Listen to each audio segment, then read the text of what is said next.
Vamos voltando. 11h25 pontualmente. Mandem suas perguntas no chat. A gente está organizando aqui, eu e o Gustavo Marcassi, que está ao meu lado aqui. E para quem chegou depois, eu queria só lembrar que essa aula do Marcelo faz parte do projeto de parceria com a Capivara, Reescrever a Humanidade. Nós vamos ter mais 4 aulas com o Glaser aqui na Capivara, aulas sempre ao vivo, síncronas, tá?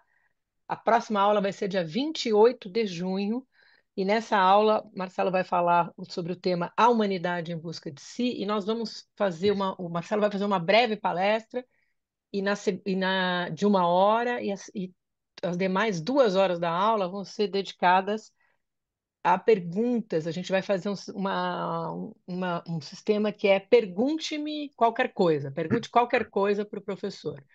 Então, ele vai ficar à disposição se vocês perguntarem o que vocês quiserem. O Marcelo deu essa ideia hoje, a gente achou bem legal.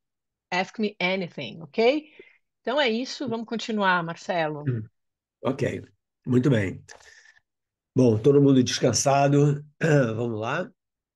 Então, eu vou resumir um pouco os pontos principais que a gente tocou até agora, para a gente estar todo mundo juntos, né? Então, a primeira coisa que eu mencionei que é muito importante é a seguinte, que se você olhar para a história da vida na Terra, e o que é a vida, no sentido de que a vida, obviamente, é formada por células, que são formadas por moléculas, que são formadas por átomos. Você percebe que a existência da vida na Terra é profundamente ligada com toda a história do universo, né? Porque os átomos dos quais nós somos feitos vêm de estrelas, as estrelas dependem de todo um passado cósmico, então existe uma profunda conexão entre quem nós somos aqui nesse planeta tão pequenininho, nessa vastidão cósmica, e toda essa vastidão não só espacial, mas também temporal, né? Mas, por outro lado, nós também somos a maneira como a vida é a maneira como, pelo menos a vida aqui na Terra e a vida na nossa forma em particular, na forma humana, é como o universo pensa sobre si mesmo. É porque nós somos a forma de vida que é capaz de contar a sua própria história e a história de como a nossa história depende de toda a narrativa cósmica, né? Então, existe uma profunda conexão entre nós, seres humanos, e o universo, que é uma coisa que ninguém para muito para pensar, né? Nessa vida tão atropelada, tão assim ocupada, né? A vida moderna e tal, das grandes cidades, etc. A gente não para pensar que nós só estamos aqui porque nós somos produto de toda uma história de 14 bilhões de anos, que é a história do universo. Então, esse foi um dos primeiros pontos. O segundo ponto, que é muito importante, é que a história da vida num planeta, aqui na Terra, que é o único exemplo que a gente tem até agora, depende de forma absolutamente essencial da própria história do planeta. Então, o que aconteceu aqui na Terra nos últimos 4 bilhões e meio de anos, né? Como que a vida foi evoluindo aqui, depende do que depende de, primeiro, que tipo de vida existia, e segundo, a própria vida foi se modificando à medida em que o planeta foi se modificando. Então, se não ocorressem certos acidentes cataclísmicos aqui, e eu vou voltar a isso daqui a pouco, a história da vida na Terra ia ter seguido um rumo completamente diferente e a gente não ia estar aqui para contar essa história. Então, essa ideia de que vida é vamos dizer assim, é um resultado, né, de uma série de contingências e acidentes cósmicos, é uma coisa que tem muita gente que diz, puxa, mas isso daí faz com que a gente fique menos importante, né? Nós somos, então, resultado de um acidente. Mas o fato da gente ser o resultado de um acidente que é capaz de entender que é resultado de um acidente é absolutamente fantástico, né? E isso é uma coisa que a gente vai evoluir um pouco, espero, mais tarde, talvez durante as perguntas também, né? E a terceira coisa que a gente mencionou é a importância do planeta Terra, né? Que ele não é um planeta comum, ele não é um planeta como os outros, ele é um planeta que tem as condições que permitem que exista, não só a vida exista, mas que ela tenha surgido aqui, né? Mas que ela não só surgiu, como ela sobreviveu, ela conseguiu resistir durante 3 bilhões e meio de anos e foi se modificando nesse tempo todo. Então, isso daí mostra que a Terra não é um planeta comum. A Terra é um planeta especial devido a uma série de propriedades diferentes que eu mencionei depois, né? Então, quando a gente começa a raciocinar um pouco mais, de uma forma um pouco mais profunda, né, sobre o que é a vida, né? Tem todo esse lado bioquímico, mas tem um outro lado também, né? A vida é formada por populações, né? Você tem ecossistemas, né, em que você tem uma floresta, em que você tem vários tipos de árvore, vários tipos de animais que coexistem nessa floresta, e existe uma profunda coesão entre todas essas formas de vida. Vocês já pararam para pensar, por exemplo, na profunda relação entre a nossa respiração e a respiração das plantas, né? Então, quando a gente inspira, né, a gente está inspirando gás, a gente está inspirando oxigênio. E quando a gente expira, a gente está expirando gás carbônico. Pois é justamente esse gás carbônico que as plantas inspiram, e quando elas expiram o oxigênio que a gente precisa existir. Então é como se a gente fosse assim, duas partes, né, da mesma coisa, né? O que uma expira, o outro expira, o que o outro expira, o outro inspira. Então fica esse jogo de completa conexão entre diferentes aspectos de como os seres vivos coexistem aqui nesse planeta, né? Essa interatividade das formas de vida é absolutamente fundamental. E a gente acha, né, de uma forma superior, né, nós, seres humanos, nós somos o máximo, né? Nós criamos cidades, nós criamos tecnologias, nós estamos acima da natureza, nós somos o ápex, né, o clímax, o máximo da vida. Isso daí é uma grande besteira. Porque se a gente não respira, se a gente não tem o ar para respirar, se a gente não tem a água para beber, se a gente não tem a atmosfera para nos proteger e a biosfera para nos nutrir, a gente não existe. É muito simples. Então, essa pretensa superioridade do ser humano, de achar que a gente está acima da natureza, é um dos maiores erros e uma das maiores tragédias, vamos dizer assim, da civilização moderna, né? Que é uma coisa que nos remete a vários tipos de reflexão que, se eu não tocar muito hoje, eu certamente vou tocar na próxima aula, né? Outro aspecto da vida que é fundamental é que a história a vida é uma história. Ela não é uma coisa. Ela não é um pedaço de madeira feito esse pedaço do lápis. A vida, ela é uma propriedade histórica da matéria. Ela se modifica, ela tem um começo, um meio, um fim. Ela tem uma narrativa de transformação, né? E ela tem uma narrativa de conexão com o meio ambiente também. Ela está intrinsecamente conectada com as ecologias nas quais a gente existe, né? Então a gente falei aqui um pouco de florestas, mas mesmo numa cidade a gente cria um ecossistema urbano, né, em que a gente codepende uns dos outros, né? O ser humano, toda a maneira como a gente existe é uma maneira de codependência de vários tipos de serviços dos quais nós dependemos. Sem transporte público, sem energia, sem supermercado, a gente não sobrevive. Então a gente cria esse ecossistema que nos permite sobreviver, né? Então você tem o indivíduo, né, que é a coisa mais complicada da biologia, na verdade, bom, várias partes, mas a ideia do indivíduo, né, quem somos nós, aonde que está a fronteira de quem você é e do resto, né? Você fala, mas eu, pô, tô aqui, né? Tô eu aqui, tá a minha cara, né? O meu corpo e tal. Esse sou eu. Não, mas é você, mas você também é todo um bioma com bilhões de bactérias no teu intestino, sem as quais você não existe, sem as quais você não consegue digerir a sua comida, né? Então, o ser não é um ser completamente independente, certamente os seres mais complexos, feito nós, os mamíferos, você tem um ecossistema de formas de vida diferentes dentro de você. E cada vez que você come ou bebe alguma coisa, você está ingerindo outros tipos, né, de minerais e de água, mas também, quando você está ingerindo comida, você está comendo outros seres vivos que passam a ser parte de quem você é, né? Então, isso daí é uma coisa fundamental, né? A vida come a vida, né? Então, quando você morre um dia, né, você eventualmente vai ser a comida dos outros animais que vão, né, continuar o ciclo de vida deles a partir disso. Então, existe uma cadeia de existência que é fundamental na vida. A vida não existe por si. A vida é um sistema coletivo de coexistências e trocas, né? Sempre acontecendo. A vida é interrelacional.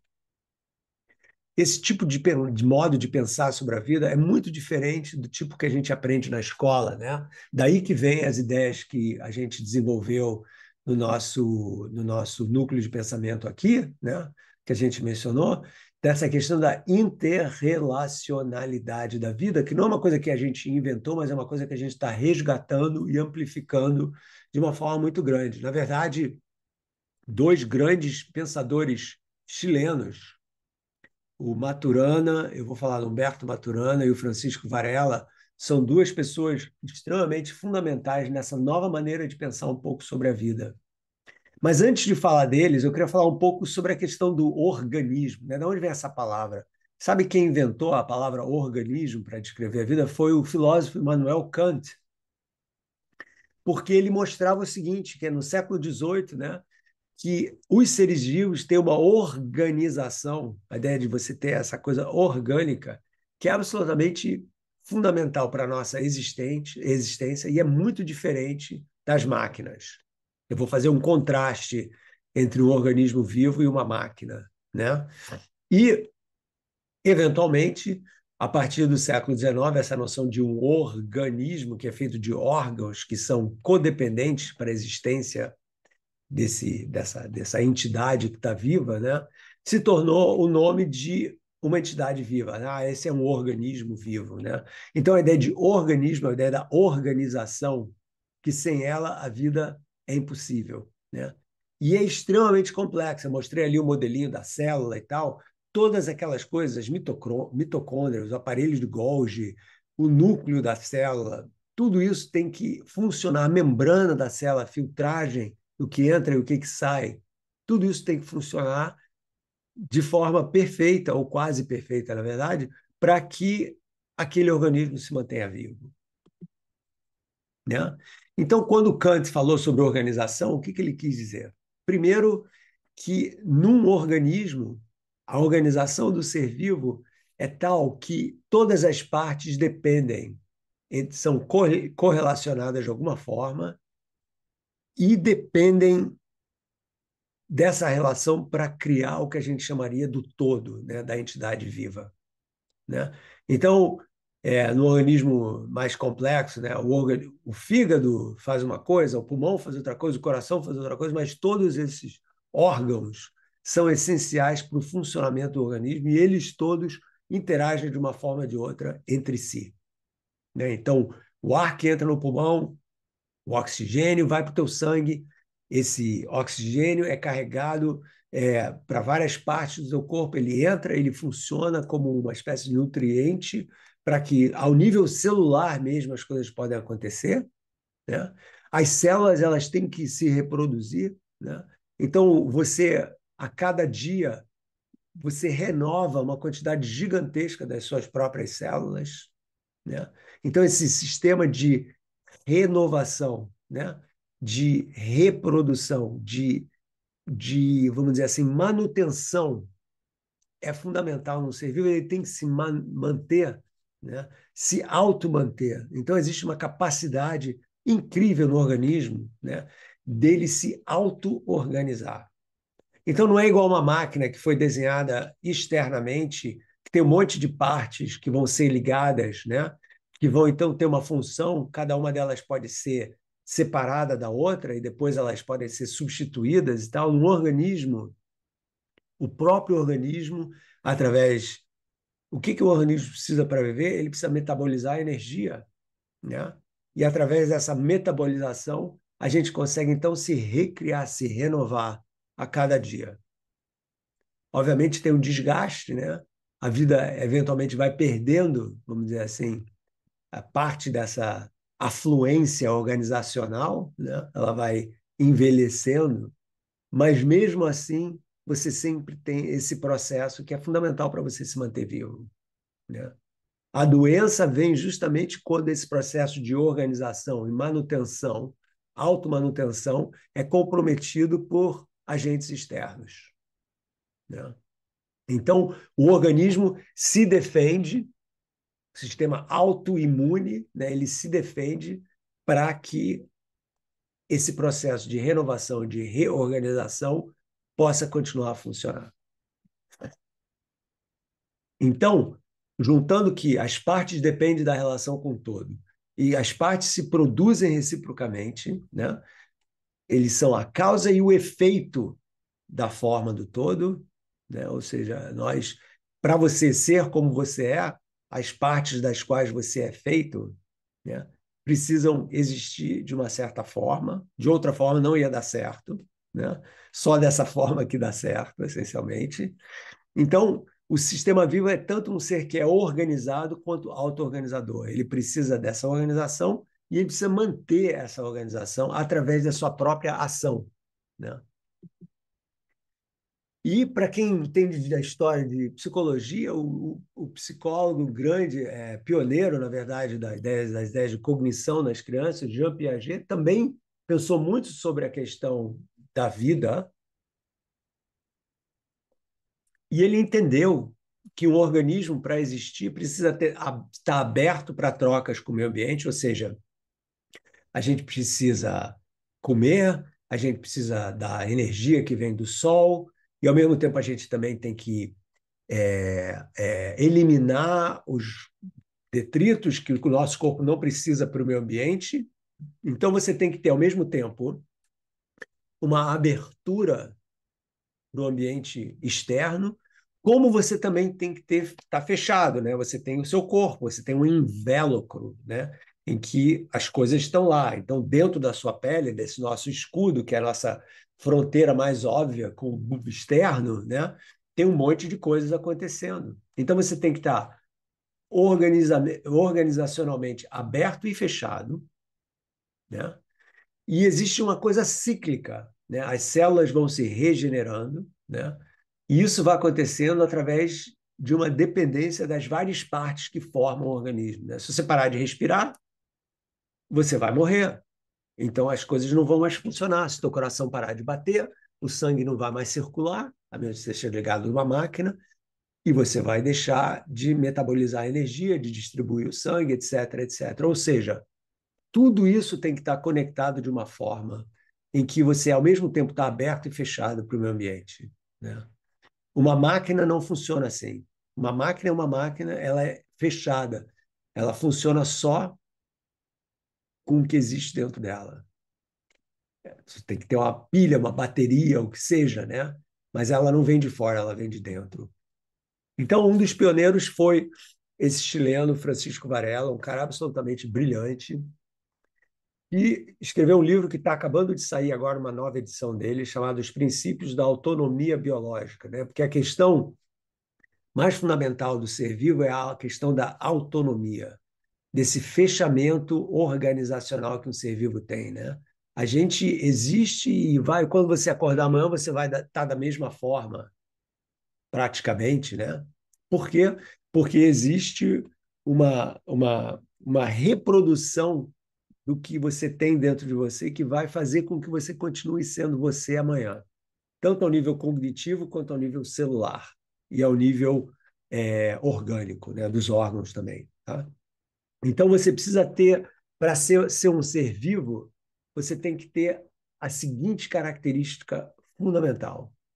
Isso daí todos os seres vivos têm.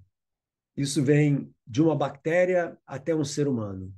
Todo ser vivo tem que receber informação do ambiente em que existe, através de alguma interação com esse ambiente, tem que decodificar essa informação e transformar essa informação em ação motora para poder sobreviver. Então, por exemplo, uma bactéria, ela, se ela está numa solução em que você tem um líquido, tá?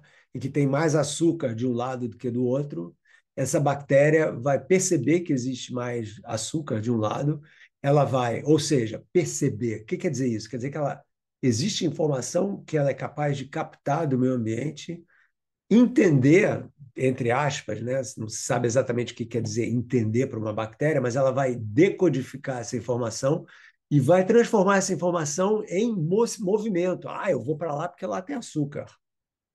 E açúcar é bom para a minha sobrevivência. Essa capacidade de interação, compreensão do ambiente externo e mobilização motora para garantir a sobrevivência é uma coisa que é absolutamente fundamental e é a coisa mais essencial que a gente vê na vida, né? Outros sistemas que não são vivos não têm isso, né? Então, o Varela e o colaborador Humberto Maturana, eles criaram essa palavra autopoiese. Então, a palavra autopoiese, né, quer dizer o seguinte: ela se autorregenera, ela se autocria. Tá? Então, a ideia é que a vida é capaz de se autocriar. Então, você tem um ciclo de codependências, né? Em que você tem, por exemplo, do lado de fora você tem energia, você tem agentes químicos, você tem uma fronteira que seria a membrana, vamos dizer, da célula, e essa energia, esses agentes químicos, quando entram dentro, elas geram um sistema de reações metabólicas, usando proteínas, DNA e RNA para a reprodução, e cria os próprios componentes moleculares. Então, a própria célula cria o que a célula precisa para se manter viva enquanto célula. Tá? Isso é uma coisa incrível. Isso se chama autopoiese, né? Você tem, então, a ideia de que a vida se autocria para poder existir ou resistir, né? Reexistir, né? Ou seja, continuar existindo. Isso é uma coisa que é fundamental e é um conceito do Varela e do Maturana, né? E o que é fundamental? Então, a vida ela é capaz de se adaptar ao que está acontecendo. Ela não apenas se autoproduz, né? Então você tem uma célula viva que é capaz de se dividir em duas, né? Você tem um processo lá de reprodução através de meiose, né? Ou você tem uma mitose. Então a célula ela se autoproduz, ela se reproduz e enquanto célula ela se mantém, né?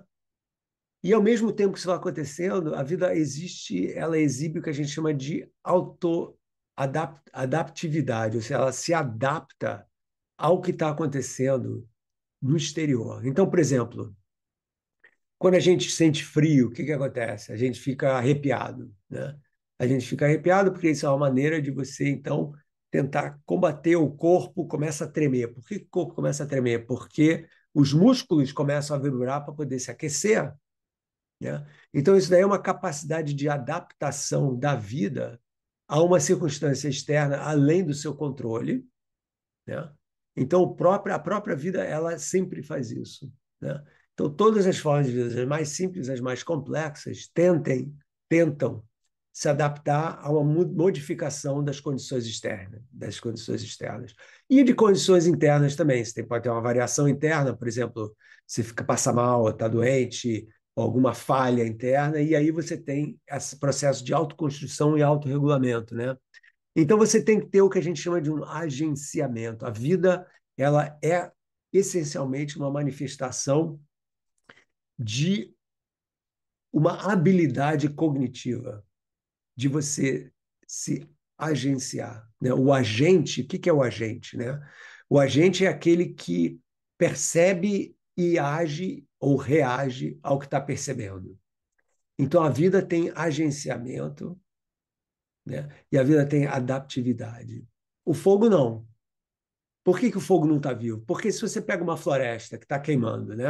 A floresta vai queimando, queimando, queimando, aí chega na beira de um rio grande, o fogo vai parar de queimar quando queimar toda a madeira que tem ali para queimar. Ele não vai criar uma estratégia.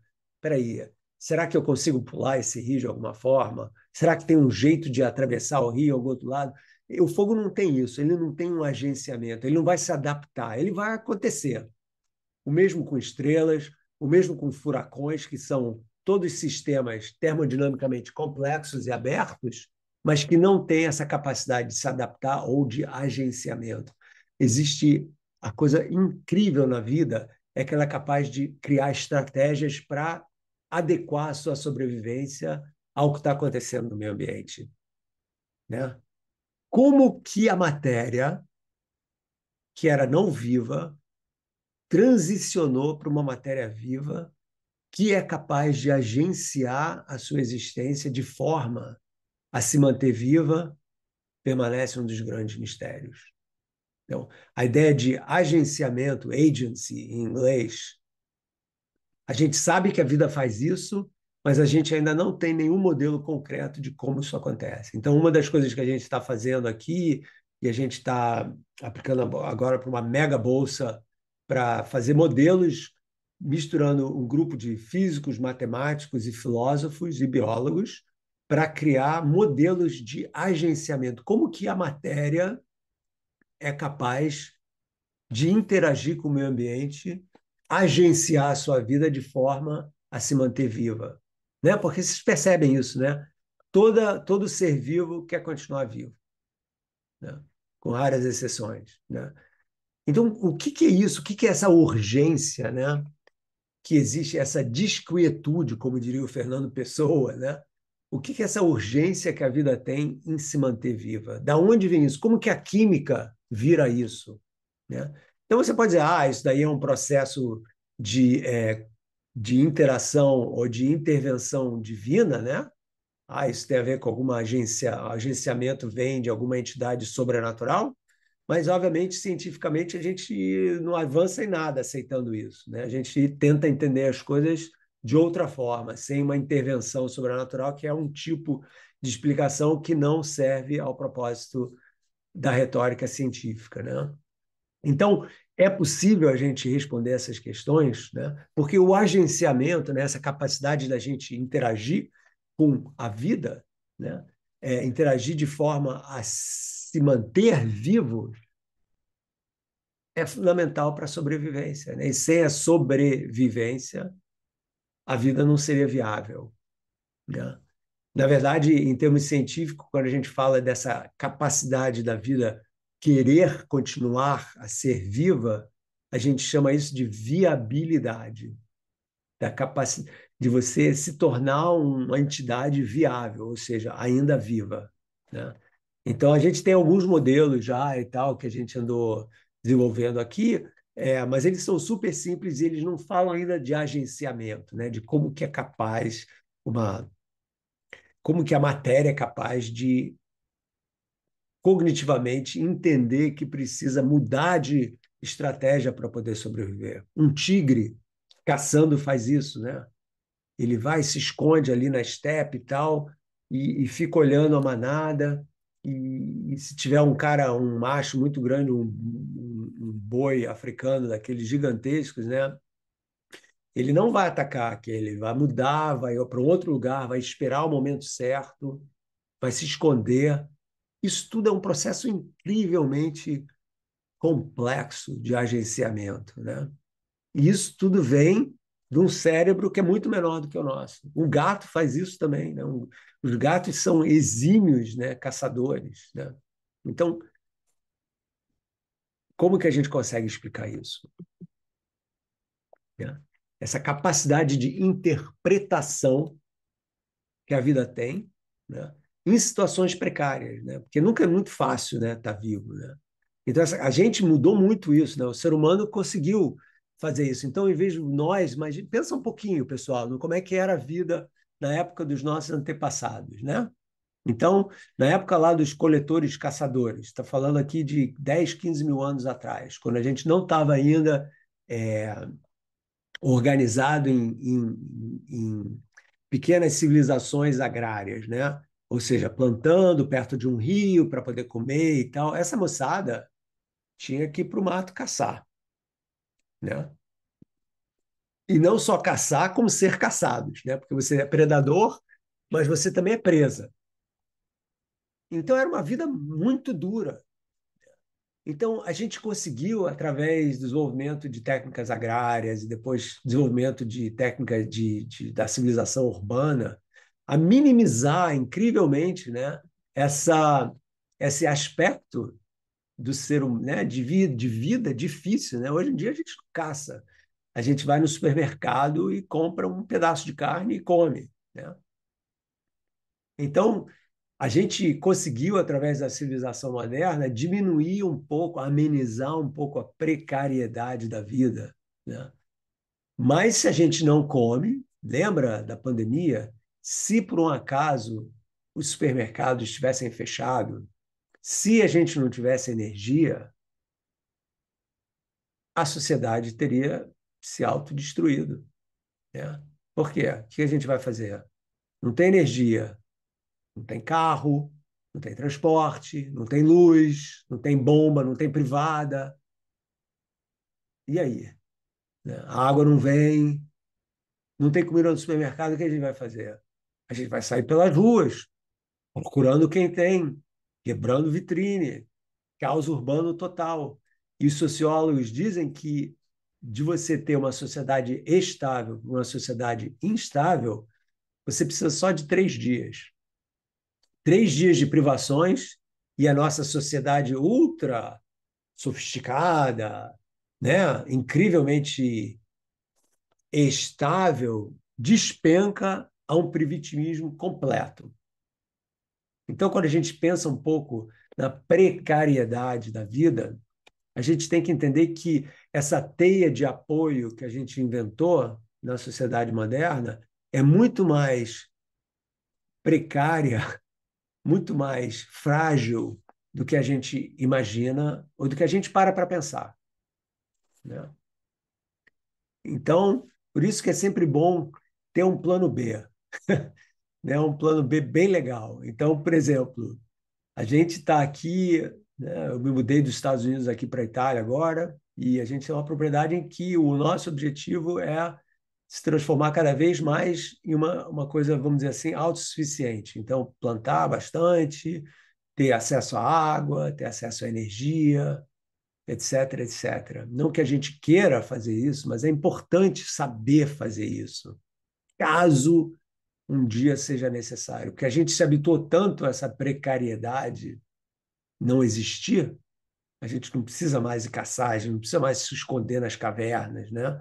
A gente só precisa se esconder de bandido em cidade grande, né? É um outro tipo de precariedade, mas é, a gente precisa aprender a existir de formas menos confortáveis também. Mas essa capacidade que eu estou mencionando aqui, que toda forma de vida tem, de uma bactéria a um ser humano, né? Essa capacidade cognitiva diz o seguinte, que toda vida tem uma dimensão cognitiva. Com todo tipo de vida, da bactéria, à zebra, à lagosta, ao avestruz, a nós, todo mundo aí tem uma capacidade cognitiva, porque todo mundo tem essa capacidade de interagir de alguma forma com o meio ambiente à sua volta, interpretar o que está acontecendo e reagir, ou seja, agir de forma que depende dessa interpretação para poder sobreviver, continuar vivendo, ser uma criatura viável, essa viabilidade, né?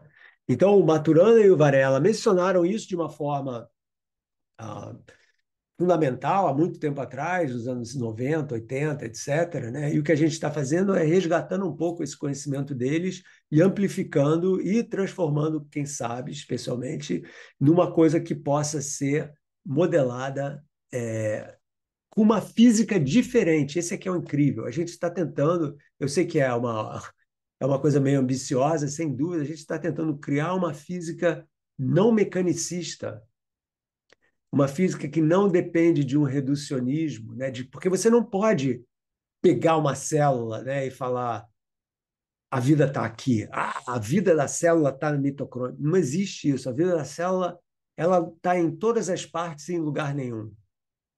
Então não dá para falar a célula é feita de moléculas de aminoácidos, então a vida está lá. Não, cara, aminoácido não está vivo. Uma proteína não está viva. A célula, através dessas bilhões de operações que ela está fazendo por segundo, ela está viva. Então não dá para pegar e falar a vida está aqui na célula, né? A vida é uma entidade que é global, é um processo energético emergente que usa todas as relações que existem entre as várias partes da célula e o lado de fora da célula, essa membrana semipermeável, para poder existir. Então a vida é muito mais complicada do que um cristal de carbono ou uma molécula de água, né? Então, por isso que biologia é enrolado de fazer modelos matemáticos relacionados com esse tipo de coisa. Mas é isso que a gente está tentando, né? A vida se autocria à medida em que ela existe. Como que a gente fala sobre isso de uma forma matemática? Outra coisa que eu queria mencionar com vocês é o seguinte, né? Para a gente chegar daqui a uns 15 minutos e tentar terminar. E antigamente a gente sempre falava que cognição, né, a ideia de você ter uma inteligência depende de você ter um cérebro, de você ter neurônios e tal. Hoje em dia a gente não pensa mais assim. Por exemplo, uma bactéria não tem neurônio. Uma bactéria é um ser, tem uma célula só e mesmo assim ela ainda tem uma reação cognitiva no sentido de perceber o que está acontecendo para poder reagir. Então, como a bactéria não pensa, né? A questão de você pensar é uma questão que requer, sem dúvida nenhuma, um sistema mais complexo, nervoso, etc. Mas a cognição não é a mesma coisa do que o pensamento. Então, a ideia é que o pensamento, o sistema nervoso vai expandir a capacidade de interpretação, né? Um leão não escreve poesias, mas certamente tem um sistema nervoso complexo, né? Mas quanto mais complexo for o teu cérebro e o teu sistema nervoso, maior a sua capacidade de interpretação e de criação e de estratégias, né? Esse aqui é o ponto. Uma planta também não tem um neurônio e tem uma inteligência. Vide aula passada. Outro ponto é que a gente não pode usar um sistema mecânico para representar um organismo.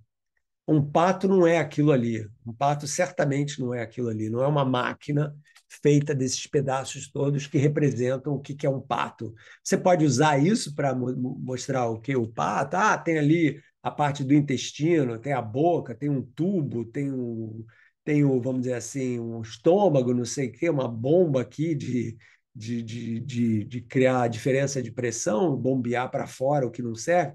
Mas o pato não é isso, entendeu? Certamente um pato é muito mais complexo do que isso. Então, se você fizer uma comparação entre organismos e máquinas, né, você tem o todo kantiano, né, o todo aqui como o todo, a totalidade. Né? O todo e as partes são interdependentes. Você não pode quebrar uma célula e tentar entender, esse pedaço está fazendo isso, aquele pedaço está fazendo aquilo, portanto, juntando tudo isso, eu explico como uma célula existe e como ela funciona e por que ela está viva. Não dá. Você não pode fazer isso, né? Já nas máquinas, não. Você tem propriedades que são partes que são independentes dela. Então, você tem o pneu do carro, você tem o tanque de gasolina, você tem, né? Essas são partes de fora, né? E elas podem ser decompostas em pedaços que existem por si só. Uma célula, se você pegar os pedaços da célula, elas não vão existir por si só. Existe uma emergência de uma totalidade aí, que é fundamental no organismo, né? E que que é bem diferente de uma máquina, né? E, obviamente, uma máquina sempre opera de acordo com uma função externa que é determinada. Eu quero um carro, ou eu quero um avião, ou eu quero um computador, né? Todas essas são máquinas que foram desenhadas para cumprir uma certa função de fora para dentro, né? Você tem um agente que cria essa máquina, junta esses pedaços todos, e a máquina então opera. A vida não é assim. A vida surgiu por si própria, são agentes por si próprios e são agentes que têm um propósito. Uma máquina não tem um propósito que é autodeterminado, né? Uma máquina ela é desenhada para cumprir uma certa função, né? São coisas muito diferentes, né? Uma máquina não se adapta necessariamente, né? Uma máquina é desenhada para existir em certas condições, né? Então, o avião é desenhado para voar. O submarino é desenhado para andar embaixo d'água, né? A vida não. A vida você pode ter uma coisa que pode existir e resistir em ambientes diferentes, né? Dependendo da capacidade de adaptação desse tipo de vida, né? Tem esse artigo aí que eu menciono, do Daniel Nicholson, que é organismos não são máquinas, basicamente, né? Então, uma outra consequência, que é muito importante, é que se você tentar contar a história da vida como se fosse um modelo matemático, né? Era uma vez uma bactéria que existiu há 3 bilhões e meio de anos atrás no planeta Terra, e a partir dessa bactéria, 3 bilhões e meio de anos depois, você ia ter lagostas e você ia ter girafas e você ia ter seres humanos. Impossível. Você não tem uma maneira determinística de você modelar a evolução da diversidade biológica em um determinado planeta. Ou mesmo, sabe, por quê? Porque as coisas são tão complexas, existe uma codependência entre a vida, como eu estava mencionando antes, entre a vida e a história do planeta, que não dá para juntar tudo isso e criar uma expectativa ou uma previsão do que vai acontecer no futuro. Dado uma bactéria, ninguém poderia ter previsto uma lagosta, né? Dado um dinossauro, ninguém poderia ter previsto uma galinha.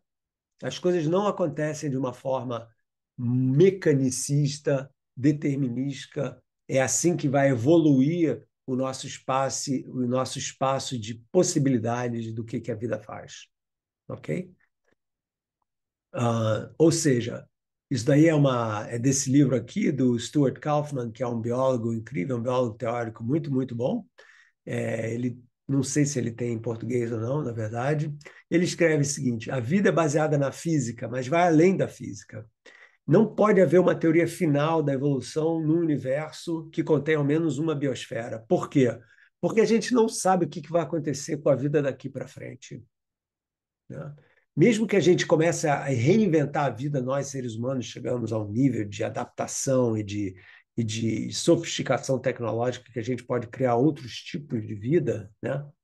Isso não significa que nós, como forma de vida, possamos prever o que vai acontecer daqui a pouco, nem com todas as inteligências artificiais que existem no mundo. Tá? A gente não pode saber o que vai acontecer, né? Porque a vida depende de uma série de contingências históricas, imprevisíveis, né? Explode uma bomba atômica, ou várias, e você tem uma chuva de radiação que vai modificar o código genético de um monte de outras espécies, inclusive a nossa. Isso vai gerar outros tipos de formas de vida que a gente não poderia ter previsto. Então, é um outro mundo, é uma outra história, né? E por isso que é tão mais complicado, né? Outra coisa que eu queria mencionar, que as pessoas fazem um pouco de confusão, é a ideia da evolução. Eles falam, vê só a história que você está contando aí, Marcelo. No início existiam bactérias, agora existem pessoas. Então, obviamente, a história da vida é uma história que tem uma espécie de propósito, de criar sempre vida mais complexa, né? E a inteligência é a forma de vida a inteligência humana é a forma de vida mais complexa na Terra. Então, esse é o caminho normal que toda a evolução tem que seguir. Então, por exemplo, num outro planeta, se começar com bactérias, certamente vai chegar até nós ou até seres semelhantes a nós. A gente não tem a menor ideia se a história é essa ou não. Por quê? Pensa um pouco no que aconteceu aqui na Terra, né? Os dinossauros é um ótimo exemplo, que é o exemplo mais conhecido assim que a gente sempre fala. Os dinossauros existiram aqui na Terra durante 150 milhões de anos. Para pensar o seguinte: nós estamos aqui há 200 mil. Vamos fazer, arredonda aí, 200 milhões de anos, 200 mil anos.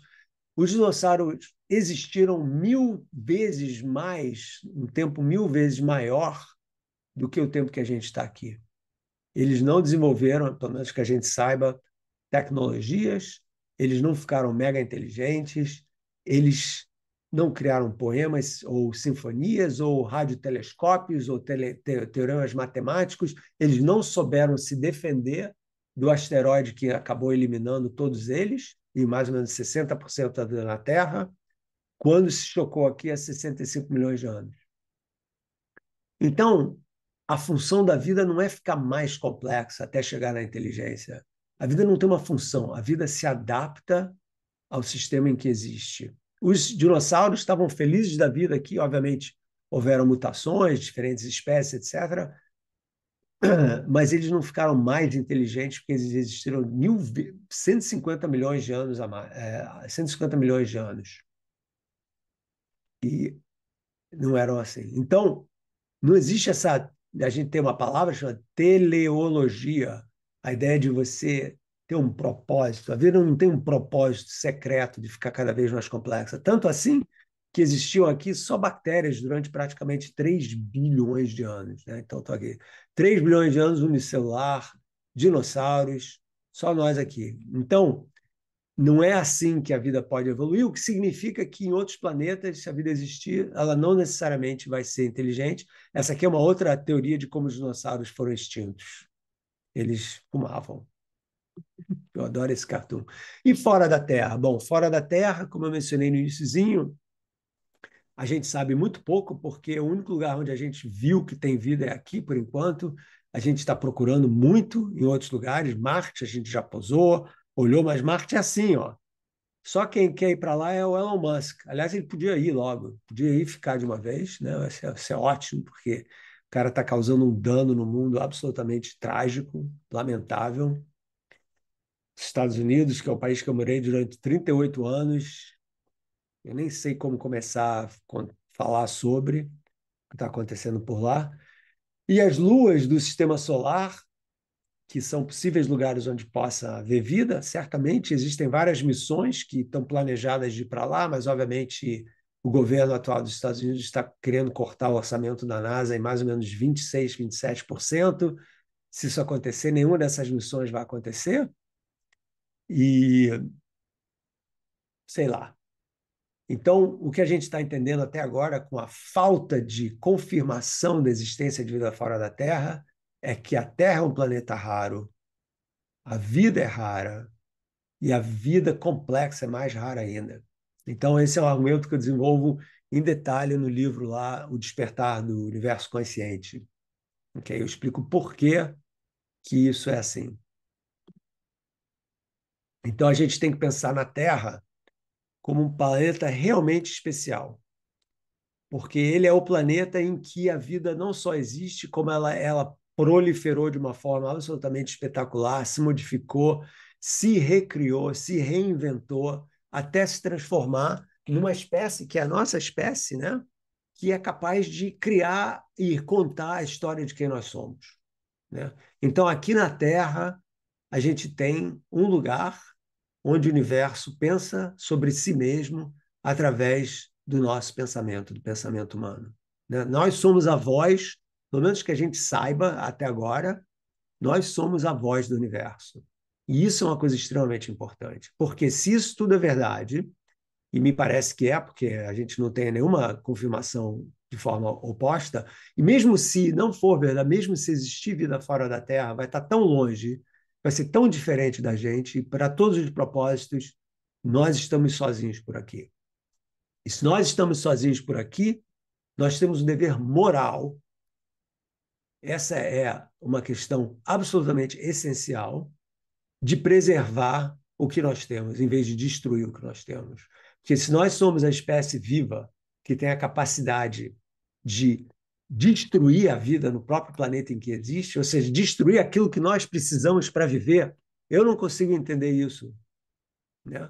Uma espécie que entende a fragilidade da vida, que entende a necessidade de outras espécies para que ela se mantenha viva, e mesmo assim está empenhada em tentar destruir a biosfera da qual nós dependemos para sobreviver.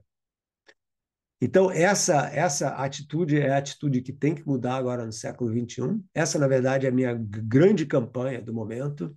É o que eu chamo de biocentrismo, que, para mim, é o dever moral da espécie humana. Todos nós, cada um de vocês, eu, todo mundo, todos os governos, todas as empresas, todas as formas de controle do mundo natural precisam entender que esse é o único mundo que a gente tem, esse é o único mundo que a gente vai ter durante muito, muito tempo, e o que a gente está fazendo com esse mundo vai afetar todos nós. Da mesma forma que a gente não quer botar fogo na nossa casa, a gente não devia estar pondo fogo no planeta que é a nossa casa coletiva, né? Bom, então eu encerro aqui, né? A ideia para mim é que se a gente quer salvar o nosso projeto de civilização, a gente precisa se integrar profundamente com a natureza. Isso é interessante, né? E daria uma outra conversa, né? Porque a própria palavra religião, se você olhar para a origem etimológica da palavra, ela tem maneiras diferentes, duas maneiras diferentes de ser interpretada, mas uma delas é religare, religar, né? Religar com o quê? A gente esqueceu o nosso passado animal, o nosso passado biológico. E esse esquecimento, vamos dizer assim, essa falta de memória de quem nós somos, essa amnésia cognitiva, é que está causando os problemas sistêmicos que a gente tem hoje no planeta, né? E a gente precisa voltar a se lembrar de quem nós somos, a celebrar o nosso pertencimento planetário, celebrar o pensamento ancestral, que já entendeu isso há muito tempo, essa nossa codependência que a gente tem com o planeta, para a gente poder, então, resgatar essa coisa maravilhosa que é esse oásis de vida aqui na Terra, né? Então é isso, pessoal. Esses aí são alguns dos livros em que eu conto um pouco dessa história, dessa nossa aventura humana e desenvolvo esses pontos fundamentais para a gente pensar conjuntamente sobre o nosso futuro coletivo. Ok, eu vou ficar por aqui, bem na hora, hein, Ana? Pô, tá Nossa, vendo você tá só? demais, Marcelo. Tá vendo? Tô em cima Você aqui, perfeito. tá pontualidade. Eu não vou dizer pontualidade italiana, porque o italiano é completamente Nossa, bagunçado, é o mas pior. você. Não, é pior que brasileiro. Eu sei porque posso falar, Muito. inclusive, com lugar de fala, porque eu sou descendente de italiano, mas você está com a pontualidade suíça aí. Vamos Então, às tá vendo? perguntas, então. Eu queria só Vamos às reforçar. perguntas. Gente, só esse conceito de biocentrismo que Marcelo falou no final, tá nesse livro que ele colocou aí, que é O Despertar do Universo Consciente, saiu pela editora Record. Vocês compram bem fácil aqui no Brasil, tá? No site da editora, nas melhores livrarias, tá? E não vou dizer na Amazon para não fazer propaganda da Amazon. Mas vamos lá, Marcelo. A gente tem uma primeira pergunta da Mariana Sá. Logo no começo da aula, ela colocou essa pergunta que é se o tempo poderia ser considerado uma quinta dimensão. Uhum. Na verdade, o tempo é uma quarta dimensão, né? Porque a Se gente você tem. pode explicar um pouco, pode explicar um pouco. Então, é a quarta dimensão. Por quê? Nós temos três dimensões do espaço, né? O que são as dimensões espaciais? São a maneira como a gente consegue se movimentar no espaço. A gente pode ir do norte para o sul, a gente pode ir do leste para o oeste, a gente pode ir de baixo para cima. Então, uma dimensão, duas dimensões, três dimensões. São as três dimensões do espaço. Quando a gente estuda geometria na escola, a gente fala das três dimensões, né? Um plano feito a capa de um livro tem duas dimensões, né? Para lá e para cá. E a terceira dimensão é a vertical. Então, três dimensões do espaço. O tempo é não antes do Einstein, mas depois do Einstein, o tempo passou a ser pensado como se fosse uma espécie de quarta dimensão. Não quinta, mas quarta. Isso porque não é exatamente uma dimensão como o espaço, porque você já pararam para pensar no seguinte dilema humano, que, aliás, é como a física se transforma numa filosofia mais existencial. Nós temos, como seres humanos, e toda forma de vida, na verdade, toda a vida, voltando aqui ao tema da nossa conversa de hoje, toda a vida consegue se mexer no espaço, né? A gente tem a liberdade de ir para a esquerda, para a direita, subir escada, descer escada, fazer o que a gente quer no espaço. Essa liberdade espacial da vida, de poder se movimentar pela geometria em que ela existe, né? Para lá, para cá, etc. Mas e o tempo? O tempo, a gente só vai para frente, né? O tempo só avança. A gente não tem nenhuma liberdade de. Ah, peraí, eu não quero que o tempo vá assim, não. Eu vou mais devagar no tempo. Ou eu vou para trás no tempo. Não dá, né? O tempo ele é meio que engatilhado para continuar sempre indo para frente, né? O que o Newton, no século XVII, chamou de o tempo absoluto, né? Que ele flui, ele até usou essa metáfora. O tempo flui como um rio, sempre na mesma direção. A gente não tem como mudar isso, né? Então, quando o Einstein falou numa quarta dimensão no tempo, o que ele quis dizer é o seguinte: é verdade, o tempo sempre vai para frente. Aliás, essa ideia de máquina do tempo para o passado, fisicamente é impossível, porque a gente não consegue ir para o passado, mas a gente consegue, em princípio, mudar a velocidade com o tempo passa para frente.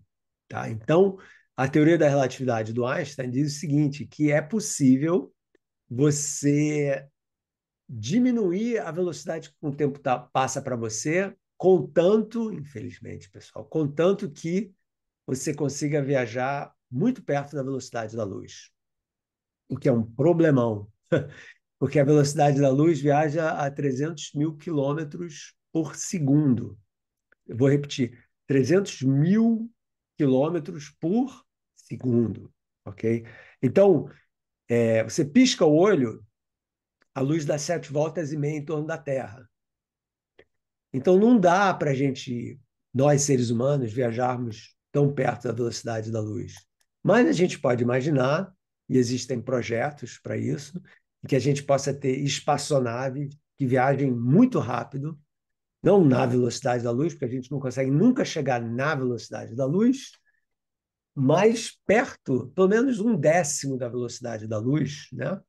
30 mil quilômetros em um segundo. Olha só, isso é só para vocês terem ideia, a espaçonave mais rápida que a gente tem hoje viaja a uns 50 mil quilômetros por hora. E uma hora tem 3.600 segundos. Então, é muito, muito, muito, muito, muito diferente. Tá? Então, as velocidades que a gente alcança hoje são muito pequenas. Mas existe uma coisa na teoria da relatividade muito legal que ilustra o que eu estou falando, que chama paradoxo dos gêmeos, em que se você tem dois gêmeos, né? Um fica na Terra e o outro viaja para o espaço numa velocidade rápida, próxima da luz, vamos fingir que é possível isso, tipo 80% da velocidade da luz. Quando esse gêmeo astronauta volta para a Terra, o tempo na Terra continua passando da mesma forma. Vamos dizer que se passaram 10 anos aqui na Terra, então o gêmeo que ficou na Terra envelheceu 10 anos, o gêmeo que estava no foguete só envelheceu em torno de 6.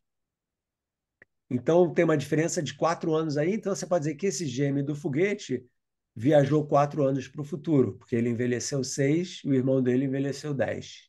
Né? Então, isso daí é possível. Então, essa quarta dimensão do tempo, ela pode ser, em princípio, manipulada um pouquinho, mas não com a liberdade total que a gente tem do espaço. Então, é uma quarta dimensão um pouco diferente das outras. Marcelo, algumas pessoas fizeram uma relação aqui entre comentários e uma relação entre poesia e ciência, né? Hum.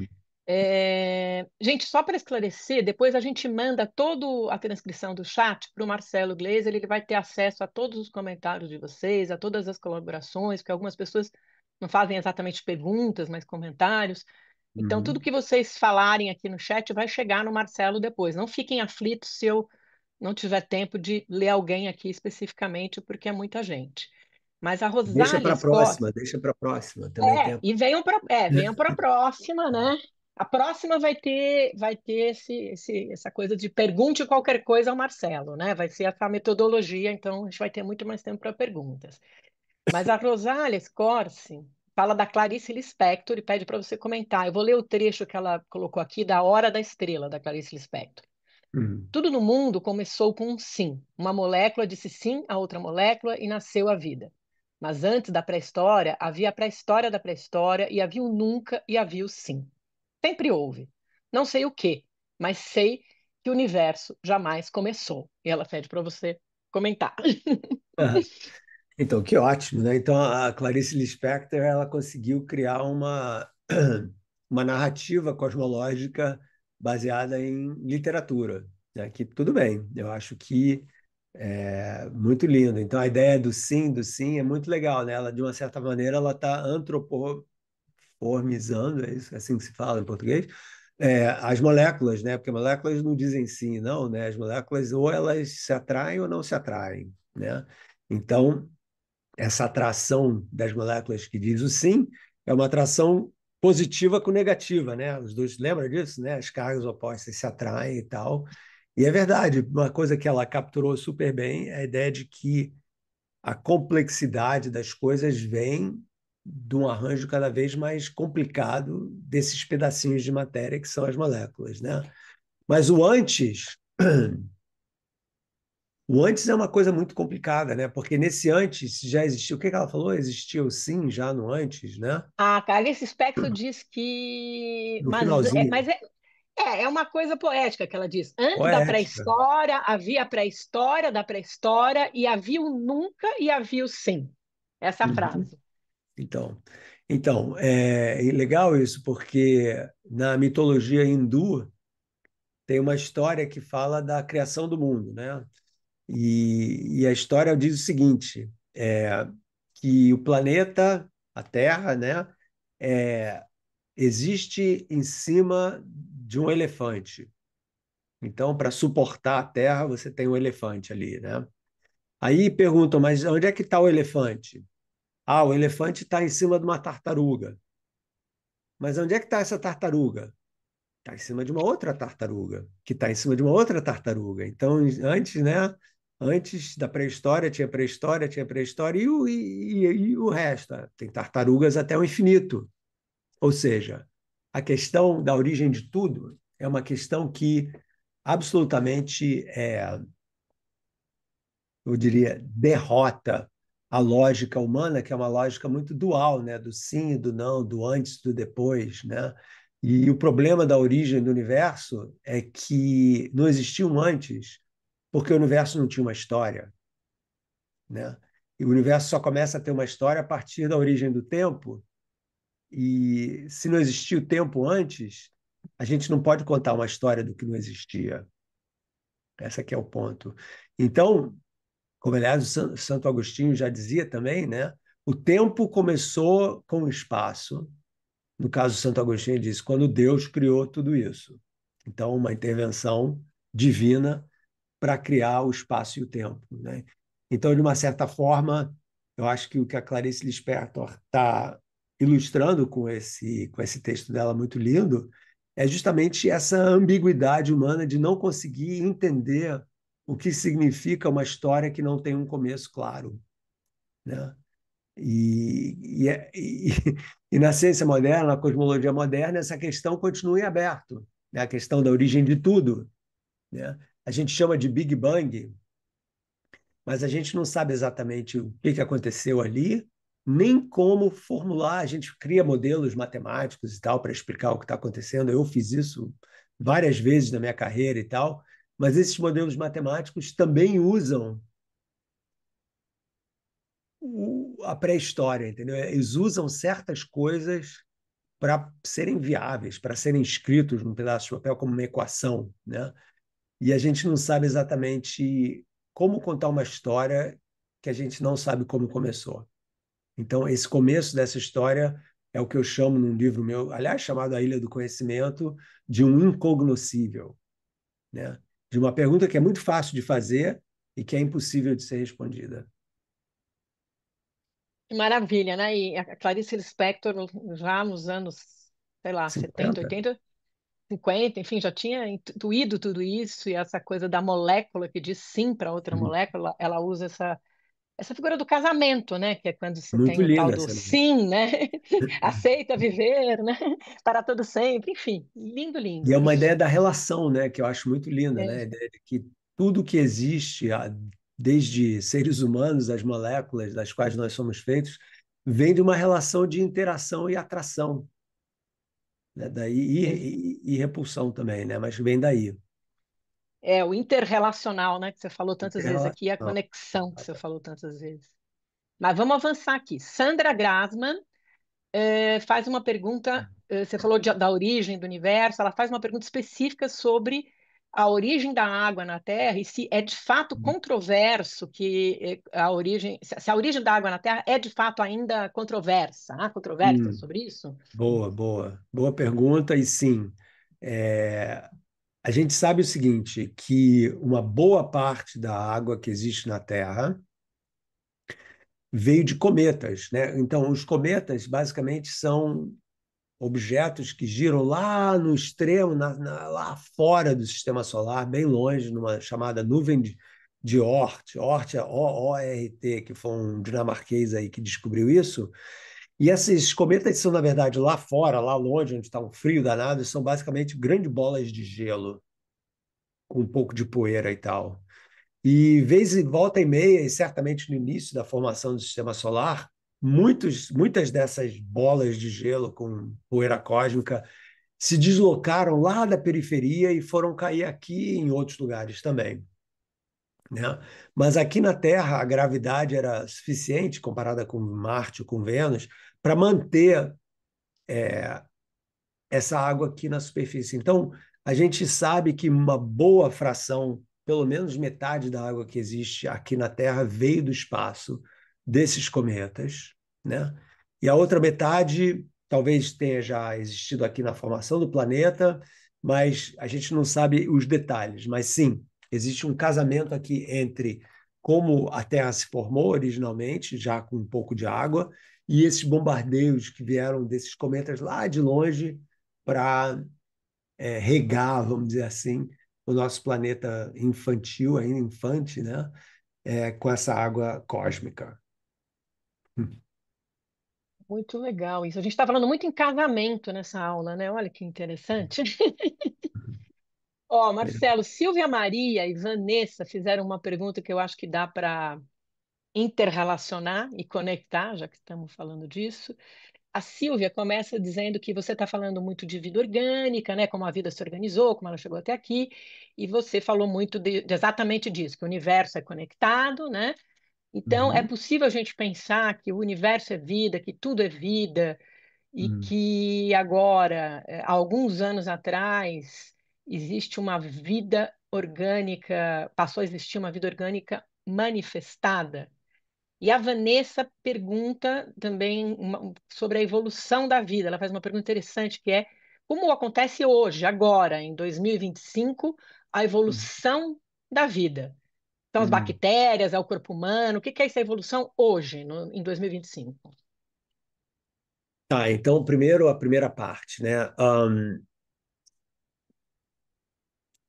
Existem duas maneiras de pensar sobre isso, né? Uma é a maneira mais, vamos dizer assim, tradicional, mais materialista, que diz o seguinte, que a vida é um fenômeno que pode ter acontecido em outros lugares do universo, mas é um fenômeno planetário. Ou seja, ela acontece no planeta, como aconteceu aqui na Terra, e, obviamente, se a vida evolui para ficar mais complexa, etc., então ela pode até se espalhar por outros lugares, né? Como a gente está se espalhando, né? A gente já foi para Marte, a gente já foi para a Lua. Quem sabe se a gente sobreviver aos próximos 100 anos, sobreviver a nós mesmos, quem sabe daqui a alguns milhões de anos a gente esteja colonizando a galáxia, que essa palavra colonizar é uma palavra horrível hoje em dia, né? Mas se espalhando pela galáxia da mesma forma que a gente se espalhou pelo planeta Terra, né? Essa é a forma mais tradicional de se pensar. Outra forma de se pensar é uma forma mais animista, que diz que tudo que existe, todo tipo de matéria que existe, tem alguma forma de vida ou espírito nela, né? E que se manifesta de formas diferentes. Ahn, Existe uma linha de filosofia hoje em dia chamada panpsiquismo, que eu vou mencionar numa aula futura, mas que eu posso rapidamente mencionar aqui, que diz que a gente não entende a natureza da consciência porque a gente está pensando sobre esse assunto de uma forma diferente. A gente tem que pensar sobre esse assunto usando a consciência como uma propriedade fundamental do universo. Então, da mesma forma que a matéria tem uma massa, tem uma carga elétrica, é, ela tem uma espécie de quantum de consciência também, né? E cada uma dessas partículas, os elétrons, os prótons, etc., carregam esse pedacinho de consciência com eles. E quando a matéria se agrega em coisas maiores, feito uma pedra, ou feito uma estrela, ou feito um caracol, uma borboleta, essa capacidade da consciência, ela amplifica e você tem então uma espécie de capacidade cognitiva que vai aparecendo, depende do arranjo dessas consciências elementares, vamos dizer assim, né? Um, eu, sinceramente, não tenho muito a dizer sobre isso. Eu acho uma ideia interessante, e, obviamente tem um apelo aí para muita gente e tal, mas a gente não tem nenhuma evidência a favor ou contra, né? Ela é, vamos dizer assim, uma especulação que hoje em dia tem muita gente muito inteligente pensando no assunto, né? Mas o Spinoza no século XVII já pensava sobre isso, o Einstein também já pensava sobre isso, o Platão já pensava sobre isso, o Aristóteles, vários filósofos da Grécia Antiga e, obviamente, o pensamento indígena mundial sempre trata das coisas como estando vivas, tem um certo espírito primordial, né? E que a vida é uma manifestação material desses espíritos, né? Então é uma coisa que, para mim, vou ser sincero, tem um atrativo é muito bonito, né? Você imaginar uma coisa dessas, né? Porque você está então fazendo parte de uma consciência cósmica que é muito maior do que você, né? Mas que existe uma união muito profunda entre essa consciência e cada um de nós. Mas eu vou elaborar sobre isso numa história futura. Mas existe essa maneira de pensar sobre as coisas.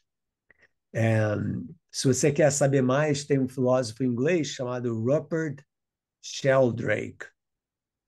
E o Rupert Sheldrake fala muito sobre essa ideia de panpsiquismo. Ele fala que o Sol tem uma consciência, etc. E ele tem argumentos muito inteligentes para justificar o ponto de vista dele, né? Então, Rupert Sheldrake é um cara legal de se falar sobre. Escreve aí no chat para O nome gente, dele? por gentileza, Peraí, Marcelo. peraí, eu escrevo sim. E Não é, tem um monte de vídeos dele no YouTube, entrevistas, porque acho que tem bastante gente, pode ter bastante gente interessada nisso. né? E aí a Vanessa, que fez a pergunta Segunda conectada, como parte. é que é hoje isso, né? A segunda parte, como é Então, que a então, evolução da vida acontece hoje? a evolução da vida aqui na Terra, né, ela acontece como ela sempre aconteceu, pelo menos sem a intervenção humana, né? Existem dois tipos de evolução: a evolução sem intervenção humana e com intervenção humana, né? Então, no caso sem intervenção humana, você tem mutações que podem acontecer quando você vai de uma geração para outra, né? Você pode ter mudanças no código genético das espécies que vão levar a modificações que podem ou não beneficiar a adaptabilidade e a sobrevivência da espécie. E esse que é o processo de seleção natural do Darwin, né? Então, isso daí certamente vai continuando a níveis diferentes, e é isso, e a gente vê isso muito quando a gente fala, não pode tomar muito antibiótico, porque as bactérias vão desenvolver uma imunidade ao antibiótico. Da onde vem isso? Isso daí é a teoria da evolução por seleção natural em ação. Por quê? Porque bactérias se multiplicam de uma velocidade gigantesca, né? Muito mais rápido que nós, mamíferos, e, e elas podem sofrer uma mutação que beneficia elas a sobreviver à ação de um determinado antibiótico, e com isso o antibiótico deixa de ser eficaz, né? Isso é teoria da evolução no duro, assim, na cara da gente, né? É, pandemia, o Covid também foi uma modificação, né, de um vírus, então, quer dizer, essas coisas estão acontecendo. Então, essa é, vamos dizer assim, a evolução normal. Ao nível humano, né, nós hoje temos a capacidade, que a gente pode usar para o bem ou para o mal, isso é uma outra aula também, né, a questão da moralidade na ciência e tal, de manipulação do código genético de outras espécies, né? Então, a gente pode literalmente mudar o código genético de uma outra espécie e, com isso, criar uma nova evolução por mãos humanas, né? Então, são duas maneiras diferentes e complementares do que eu entendo hoje como evolução. Maravilha, Marcelo. Olha, agora vem. É interessante que você já falou bastante de consciência e tal. Tem duas perguntas aqui sobre consciência e cognição. Vou juntar. A Uhum, Mary Lee disse o seguinte: que você fala que toda forma de vida tem consciência, né? Então, qual o seu conceito de consciência? uhum, E a Clarissa Gomes uhum, pergunta se o nível de cognição é sinônimo de consciência, uhum, reconhecer a nossa singularidade na Terra e a uhum, subjetividade humana seria assumir que a gente tem uma consciência com mais energia ou mais densa do que outras espécies ou formas de vida? uhum. Boa. Então, eu diria o seguinte, com as discussões que a gente andou tendo aqui, a gente hoje, eu pelo menos, e um monte de meus colegas e outras pessoas, pensam que, sim, consciência e cognição acontecem conjuntamente. Você não pode separar as duas, tá? Então, a cognição, ela essencialmente é uma maneira de um ser vivo interagir com o ambiente à sua volta, receber informação desse ambiente, como eu estava mencionando antes, e agir de acordo com essa informação. Então, a vida mais simples, uma bactéria, né, que tem o que a gente chama de chemotaxia, né, que é a ideia chemotaxia, que é a ideia de você põe a bactéria na solução que tem mais açúcar num lado que do outro, as bactérias percebem isso de alguma forma, ou seja, estão interagindo com o ambiente que elas existem e se mobilizam para ir na direção onde tem o nutriente que elas precisam. Então, isso é uma cognição, e isso também gera, eu diria, uma ideia de consciência, né, ao nível mais primário possível, porque elas estão criando uma reação a uma informação que elas estão recebendo. Então, eu acho que o nível mais fundamental, em consciência, é a capacidade de um ser vivo reagir à sua informação que está a informação que está sendo recebida dentro da sua capacidade cognitiva, ok? Agora, quando a capacidade cognitiva do animal muda, aumenta, aí você tem várias gradações, né, do que significa isso, né? Então, você vai de uma bactéria e você não precisa, olha que interessante aqui, a bactéria, uma água viva, uma esponja marinha, esses animais não têm um sistema nervoso, mas estão vivos, né? E estão reagindo ao meio ambiente, né? Então, você não precisa ter um sistema nervoso necessariamente para ter uma capacidade cognitiva e também para ter um certo nível de consciência.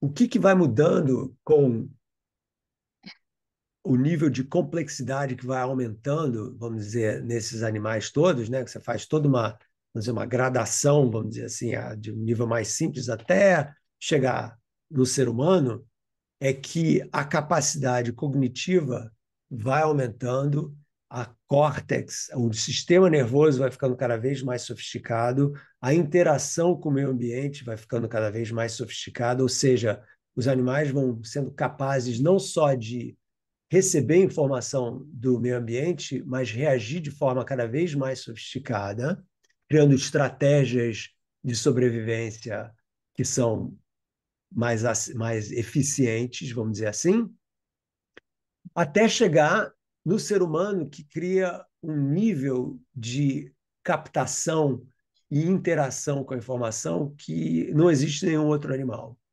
né? E isso não tem nada a ver com, vamos dizer assim, o que a gente pode chamar de um orgulho humano, né, de ter um nível cognitivo diferente, de uma consciência mais poderosa do que os outros animais, mas a verdade é que nós somos os animais que somos capazes de pensar simbolicamente. E essa capacidade do ser humano de criar símbolos que representam aspectos da realidade de uma forma abstrata é uma capacidade que só nós temos, a gente acha. Pode ser que os elefantes tenham alguma coisa, pode ser que as baleias, os golfinhos tenham alguma coisa, mas certamente, se eles têm, a gente não sabe, né? Não entende. E essa simbologia abstrata, a capacidade de a gente criar uma linguagem complexa, que pode criar fantasias que não existem no mundo, ficção, Clarice Lispector, é uma coisa muito humana, né? Então, nós temos uma diferenciação que vem, provavelmente, dessa evolução da nossa córtex frontal, que é completamente desproporcional com os outros animais, né?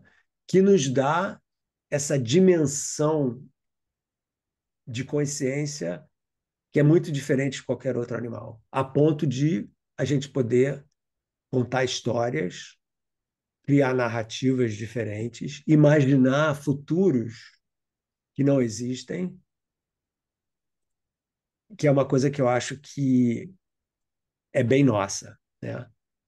Se existem outras formas de vida que são capazes de fazer isso em outros lugares do universo, a gente não tem a menor ideia. Mas a gente sabe que nós somos, né? E isso daí é tanto uma bênção, vamos dizer assim, né? Uma coisa que a gente devia ter muita gratidão, como também é um peso existencial muito grande, porque é justamente a nossa capacidade de poder imaginar futuros diferentes e entender a passagem do tempo que nos remete à percepção e à compreensão do fato de que nós temos um tempo finito de vida. E isso complica a dimensão humana de uma forma que poucos outros animais, se tiver algum, podem dividir com a gente. Aliás, eu estou escrevendo um livro sobre isso. É o livro mais existencial que eu já escrevi. Mas, de qualquer forma, esse é um assunto fascinante e tal, que dá para a gente falar durante muito tempo, né? Mas é por aí. Ó, Marcelo, Bunco mandou uma pergunta agora que eu vou juntar com a pergunta da Roberta, tá? O Bunco disse o seguinte aqui, Bunco, o agenciamento que você falou aqui e a adaptatividade não é uma forma de interser, de mostrar que está tudo interligado, e perceber isso não seria uma forma de entender que, sem cuidar do planeta, deixaremos de existir? Isso é o Bunco. A Roberta fez uma pergunta sobre liderança e ilha, sobre a Ilha do Conhecimento especificamente. Ela diz Aham. aqui que ela trabalha com um programa de desenvolvimento para líderes, para executivos, né? E ela pergunta então o seguinte: como com base nos learnings, né, nos ensinamentos, né, nos aprendizados da Ilha do Conhecimento Uhum. e no mindset atual das lideranças, como Uhum. a gente acessa essas pessoas, a maioria dos líderes hoje, que ainda vivem sobre um paradigma autoritário, Uhum. competitivo e ambicioso. Como é que você Uhum. acredita nesse caminho de back to basics, né? Então são duas perguntas, na verdade, de como mobilizar as pessoas, principalmente líderes, etc., para que a gente entenda que sem cuidar do planeta, nós vamos deixar de existir, né? E, e, Uhum. o, e o agenciamento e adaptabilidade não é uma forma de interser. É isso. O Bunko Uhum. começa com essa pergunta. Então, sem a menor dúvida, adaptabilidade e agenciamento é uma manifestação dessa ideia de interser, né? Porque a gente só se adapta porque nós temos a consciência de que nós existimos no mundo maior do que nós somos. E, para tanto, a gente precisa se adaptar às circunstâncias que existem além de quem somos, né? Muitas vezes além do nosso controle, né? Então, a gente precisa ter essa, essa flexibilidade, vamos dizer assim, né? Para poder se adaptar a circunstâncias diferentes. E a gente aqui não é só nós, seres humanos, mas é o tigre, é o leão, é a raposa, é o coelho, todo mundo, né? Porque eles vivem num drama completo de presa e predador, né? Mas às vezes cai uma tempestade elétrica que interrompe tudo, né? Eu estou impressionado como que a Toscana tem tempestades elétricas incríveis, assim, eu nunca tinha imaginado, pensei que era uma coisa mais de trópicos e tal, mas não é. Aqui, cara, obviamente isso daí é uma interrupção gigantesca, né, do drama da existência de cada um e cada um tem que se adaptar de alguma forma com relação a isso. E isso só acontece porque nós estamos completamente correlacionados e codependentes com o mundo que existe à nossa volta, né?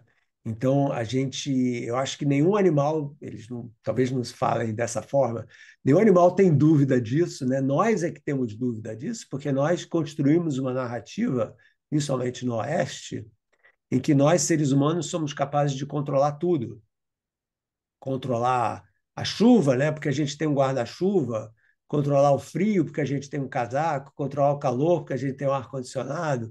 Mas essa estrutura de controle que a gente é tão orgulhoso, ela é, como eu mencionei antes, né? Ela é extremamente frágil, né? Porque ela desaba rapidinho, né? O guarda-chuva quebra, o casaco rasga, a energia acaba, né? E aí, como é que fica, né? Então, eu acho que a percepção dessa inter-relação que a gente tem com tudo à nossa volta, né? Que a gente não está no topo da montanha, e mesmo se a gente estivesse no topo da montanha, a gente ainda tem que estar respirando, e sem ar a gente não respira, e sem ar a gente não vive. Então, não tem essa de estar no topo da montanha, nenhuma, levantando essa questão aqui e juntando com a segunda parte aí do agenciamento e liderança, etc., nenhuma solução tecnológica que a gente tem hoje, ou que a gente vai ter em qualquer lugar, em qualquer momento no futuro, vai resolver todos os nossos problemas. Então, a gente fala, a gente está destruindo o mundo porque tem muita poluição, tem muito gás carbônico, então isso daí está gerando uma mudança climática. Então, o que a gente faz? Vamos criar máquinas para sequestrar um pouco desse gás carbônico, né, para limpar a atmosfera como se fosse uma esponja, né? A gente pega e tira o gás carbônico dela e isso daí vai resolver os problemas. Não vai resolver os problemas. Nenhuma solução, toda solução tecnológica, se for boa, pode amenizar os problemas. Por que não vai resolver os problemas? Porque os nossos problemas não são tecnológicos, eles são problemas ideológicos. E aí é que está ligada com a liderança. Essa questão de que nós nos achamos, eu já mencionei isso algumas vezes hoje, vou mencionar novamente, nos achamos capazes de controlar as forças da natureza, né? E nós não somos capazes de controlar as forças da natureza. Nós podemos, como eu falei um pouquinho antes, a gente pode dar uma amenizada, né? Mas a gente não controla elas. Então, essa ideia de que o capitalismo e as soluções tecnológicas vão gerar uma nova economia verde que vai resolver tudo e a gente pode continuar da maneira que a gente está, usando energia do jeito que a gente está, usando água do jeito que a gente está, poluindo do jeito que a gente está, não se preocupando com a reciclagem dos materiais primórdios que existem na Terra, não vai dar certo. Então, essa nova ideologia é uma ideologia de realmente internalizar, não só racionalmente, né? Porque é muito fácil falar, explicar, mas emocionalmente internalizar essa nossa fragilidade humana, além do fato de que, sim, nós temos os pontos de não retorno, nós temos problemas sistêmicos, esse A, B, C, D. Tudo isso é importante nessa conversa com a liderança, mas se você não internalizar emocionalmente, se você não descer da cabeça para o coração e entender que cada ser humano, líder ou não líder, tem problemas existenciais, tem problemas de busca por propósito, tem o medo do fracasso, tem o medo do risco, tem a preocupação com o legado. É O medo nessa da morte, né? medo da morte. É nessa hora que você sai da cabeça e vai para uma outra dimensão, em que todo líder ou não líder é um ser humano, com o mesmo tipo de questionamento e fragilidades que todo mundo tem. Então a gente arranca a máscara. Então, um dos trabalhos que a gente faz aqui, quando a gente tem esses grupos de liderança corporativa, é de saída arrancar a máscara racional, a máscara do poder e deixar revelar para o grupo, né? São grupos relativamente pequenos, de 15 pessoas por aí, que eles são seres humanos cheios de fragilidades, cheios de fraquezas, cheios de insegurança. E aí a coisa começa. E eles saem daqui completamente diferentes de como entraram, pelo menos os grupos que a gente recebeu até agora. E esperamos que o pessoal das aulas que a gente está fazendo também saiam diferentes de como entraram, né? Então, é Essa é a só. ideia da democratização do conhecimento, né? Pois é, então esse tipo de A galera conversa aqui também esse possa. tipo de conversa é exatamente o tipo de conversa que pode começar o processo, mas, sinceramente, é um processo muito experiencial também. A gente não só fala, a gente cria experiências de vivência que são fundamentais, entendeu? Então, não é só a conversa, mas é vamos ficar numa roda, vamos tirar o sapato, pisar na grama, vamos olhar para o céu, vamos, sabe, existem maneiras de você desarmar os escudos que a gente cria para existir num mundo competitivo, né? Então, e o senso de lugar aqui, entendeu? Eu não gosto muito de falar dessa forma, mas é um lugar incrivelmente especial, entendeu? É um lugar que tem uma história de 8 séculos. O São Francisco de Assis passou por aqui, entendeu? Porque tem uma imagem da Madonna aqui com Jesus, bebezinho, que é meio mítica, assim. Então, é um lugar que mexe contigo existencialmente, espiritualmente. Então, tem um lado experiencial que eu vou tentar recriar no Brasil. Eu estou conversando com várias pessoas agora, para que a coisa não fique tão inacessível a tanta gente, entendeu? Quer dizer, criar uma acessibilidade maior para pessoas. Então, tentar encontrar um lugar no Brasil. Eu acho que tem algumas possibilidades já em que a gente possa criar uma ilha do conhecimento brasileira. Quer dizer, muita gente que vem para cá é brasileiro, mas com acessibilidade muito maior do que chegar até aqui, na Toscana e tal, que é complicado, eu entendo. Marcelo, vamos fazer uma última pergunta. Eu queria Ok. dizer a Sandra, a Grasma, a Clarissa a Gomes fizeram várias perguntas para dar oportunidade de todo mundo ter pelo menos uma pergunta Tá respondida. bom. Eu vou Hum. fazer essa pergunta aqui. Peço desculpas à Sandra, à Clarissa, mas vou fazer essa pergunta do Fernando Pacheco, que volta na questão da dimensão do tempo, né? Ele diz o seguinte: quem já sofreu um acidente traumático estando consciente, perceber o tempo passando em câmera lenta. Esta Hum. noção de um tempo mais lento é real? Pode ser considerada real? Boa, boa. Então, olha, eu sugiro que você dê uma olhada no nosso podcast lá, o Blind Spot, porque a gente passou 2 episódios falando só sobre o tempo, ok? E uma das coisas que a gente tocou exatamente nessa questão, existe uma diferença muito importante, mas e muito relevante entre o tempo na física e o tempo cognitivo. o tempo psicológico, o tempo aí da Clarice Lispector, vamos dizer assim, que ela é famosa para isso, sabe? Essa ideia do stream of consciousness, né? Eu não sei como fala assim em português, mas é, né, a ideia do Ó, fluir o da Fernando consciência. Pacheco está dizendo, desculpa te interromper, mas ele está dizendo que ele assistiu o Blind Spot. Ah, então, Aqui, ó. ótimo, ótimo. Então, houve um debate muito famoso entre o Einstein e um filósofo francês chamado Henri Bergson, em 1922, sobre a questão do tempo, e o Bergson falando uma coisa é a percepção da passagem do tempo humana, né? Que ele chamava de duração, a ideia de que o presente, quando você fala, o presente, né? A gente está aqui, a gente entende o que quer dizer o presente, né? Tipo, é uma espécie de parênteses, né? No tempo, um pouquinho para o passado, um pouquinho para o futuro, a gente tem o presente. Na física, o presente é um ponto sem duração.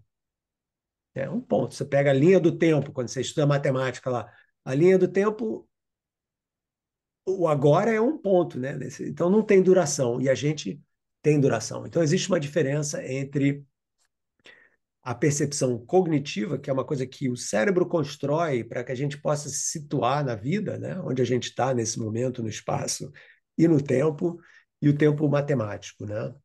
E são duas coisas muito diferentes. Então, a percepção da passagem do tempo cognitiva, essa ideia de o tempo está passando rápido ou devagar, não tem nada a ver com o tempo físico, que tem a ver com como a Terra gira em torno de si mesma, né? A duração do dia e tal, mas tem a ver com esse tempo cognitivo. E, sem a menor dúvida, o teu estado psicológico, mental, pode afetar a sua percepção da passagem do tempo.